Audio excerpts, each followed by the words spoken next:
Welcome to the East Helena Lead Certification Training. I'm Francesca Talbot, and I'm the Lead Education Specialist for Lewis and Clark County.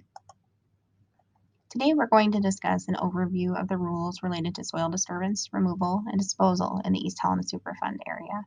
I will show you a map of where the rules apply, discuss some of the health effects of lead exposure, and equip you with some strategies for keeping yourself, the surrounding community, and the environment safe. This is a timeline of the East Helena smelter. The smelter was operational beginning in 1888. In 1895, ASARCO purchased the smelter. In 1991, ASARCO began removing contaminated soils from the area up until the smelter shut down completely in 2001.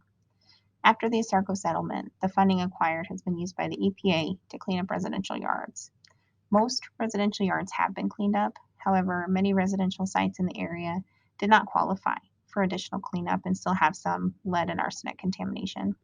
Consequently, soils in the areas where there's still contamination have to be handled carefully. This map shows the administrative boundary of the East Helena Superfund site. So when contractors or individuals looking to dig or disturb soil within this boundary call in an 811 locate before they dig, we also receive a notification. And that notification enables us to look at the most recent sampling of the area where you plan to dig and determine if a permit is needed. So who needs a permit? So any person who's disturbing or removing more than 1 cubic yard of contaminated soil within that administrative boundary that I just showed you. So 1 cubic yard is roughly the size of a washing machine, just so you can have an image of what that looks like. So why is a permit required? So the permit is simply a line of communication with us.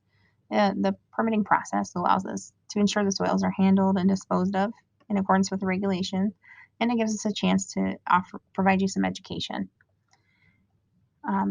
So when you go to apply for the permit, please apply well in advance of your proposed project, at least 2 weeks, to ensure that on-site workers receive this training and that you have time to plan for any unexpected requirements.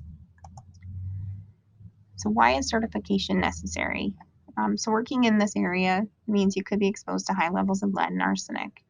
Certification increases awareness of the lead hazards and provides the education you need to protect yourself, your family, the community, and the environment. So who needs to be certified? So any person who is disturbing or removing lead contaminated soil within the administrative boundary of the East Helena Superfund site. And all certifications are free and good for 2 years. So just we'll jump into a little bit about some of the health effects of lead exposure. So children are more susceptible to exposure to lead and, the health effects associated with that. They're younger, so they're typically, crawling around on the ground, putting things in their mouth, things like that. So they're more likely to be exposed. And this exposure can cause behavior problems, lower IQ, learning disabilities, can damage the kidneys, decrease bone and muscle growth, and even cause nervous system damage. In adults, lead exposure, might just seem like you had a hard day at work. It might present as kind of fatigue and joint and muscle pain.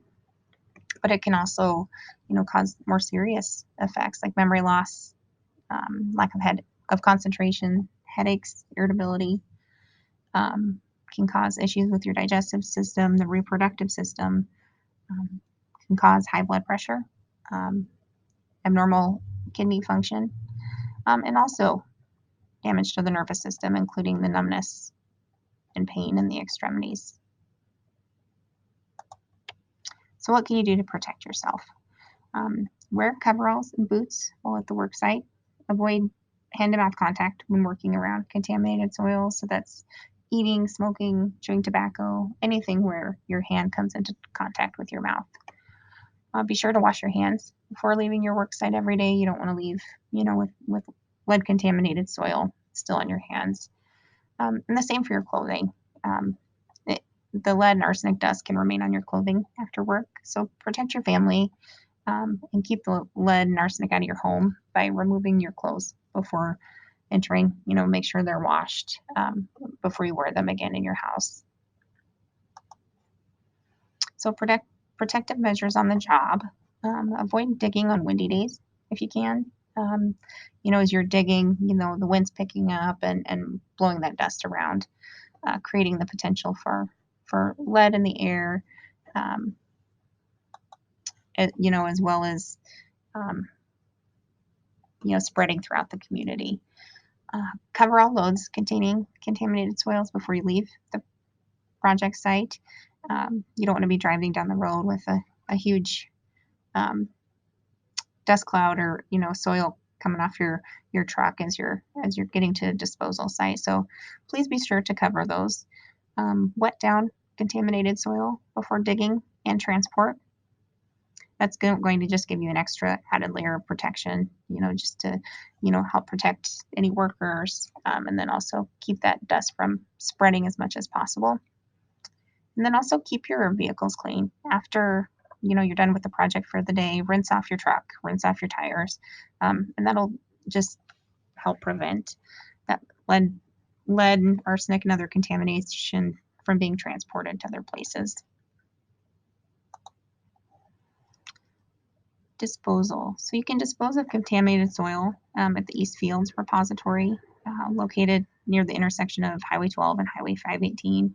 And I've got a little map here to kind of show you where that is. You've got Town Pump, and then Heritage Foods. And so it's just right across the Highway 12 from there. You can see that marked with a flag. And when you get there, it's not controlled at all. There's just like a big disposal area. You can, dump any contaminated soil, and then it'll be taken care of and disposed of properly. If you have any other, ideas of how, disposing of the contaminated soil differently, or reuse of the soil in any way, please let us know what your plans are, and we can take a look at that on a case-by-case basis. Now that you've learned a little bit about the history of the East Helena Superfund site, as well as ways to protect yourself and the environment, please click on the quiz link to take the final quiz. And once we receive those results, we'll send you your certification, or you can pick it up. If you don't pass, we can just set up a time for a quick call to discuss the correct answers. If you have any questions, please feel free to give me a call at 406-457-8583. And have a great day.